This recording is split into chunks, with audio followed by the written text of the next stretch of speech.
আসসালামু আলাইকুম। আজ আমরা অক্ষর দিয়ে ছবি আঁকব। প্রথমে ইংরেজি হাতের অক্ষর এক্স এবং অয় লিখুন। অয়টা ঠিক এক্সের মাঝ বরাবর হবে। এটা থেকে আমরা ফুলের টব এবং ফুল আঁকব। এক্স অক্ষরকে আমরা টবে পরিণত করব। দেখুন কিভাবে। বন্ধুরা, ভিডিওটি টেনে দেখবেন না, ধাপে ধাপে শিখুন।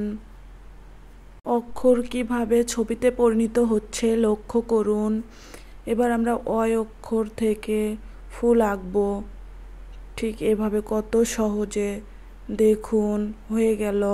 টবের ওপর ফুলের ডাঁটা এবং পাতা আঁকুন। হয়ে গেল।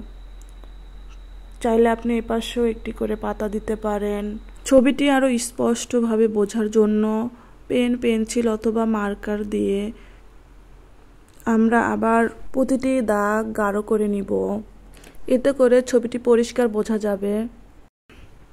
এরপর চাইলে আপনি ফুলের টবটিতে ডিজাইন করতে পারেন। আমি একটি সহজ ডিজাইনই দিলাম। এরপর রং করার পালা। দেখুন কত সহজে এক্স এবং অয় অক্ষর থেকে ফুলের টব সহ একটি ফুল আঁকানো হয়ে গেল। ভিডিওটি ভালো লাগলে অবশ্যই লাইক দিবেন এবং আমাদের চ্যানেলটি সাবস্ক্রাইব করে পাশে থাকবেন।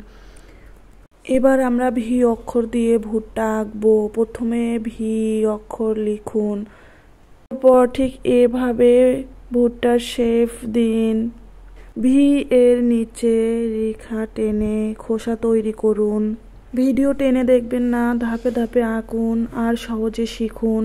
এটি স্টেপ খুব গুরুত্বপূর্ণ, তাই মনোযোগ দিয়ে দেখুন। টেনে টেনে না দেখে পুরো ভিডিও দেখুন, না হলে গুরুত্বপূর্ণ অংশগুলো মিস করবেন।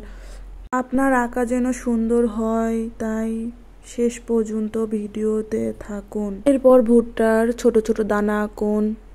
বন্ধুরা, অনেকে আছে ভিডিওর মাঝখান থেকে চলে যায়, তোমরা কিন্তু তাদের মতো একদমই হবে না। সম্পূর্ণ ভিডিওটি দেখো এবং পেন্সিল, পেন বা মার্কার দিয়ে রেখাগুলো গাঢ় করে নিন। শেষে রং করুন। খোসা সবুজ, দানা হলুদ রং ব্যবহার করুন। আশা করি ভিডিওটি আপনাদের ভালো লাগবে। আরও নতুন নতুন আঁকা শিখতে চ্যানেলটি সাবস্ক্রাইব করুন। ভিডিওটি যদি ভালো লাগে লাইক, কমেন্টস এবং সাবস্ক্রাইব করতে ভুলবেন না। আর আপনার মতামত অবশ্যই কমেন্টে লিখে জানান। দেখুন খোসাতে রং করা শেষ। এবার আমরা দানাতে রং করব। বন্ধুরা, আবারও বলি, ভিডিওটি শেয়ার করুন যাতে অন্যরা শিখতে পারে। ধন্যবাদ সম্পূর্ণ ভিডিওটি দেখার জন্য। পরের ভিডিওতে আবার দেখা হবে ইনশাআল্লাহ।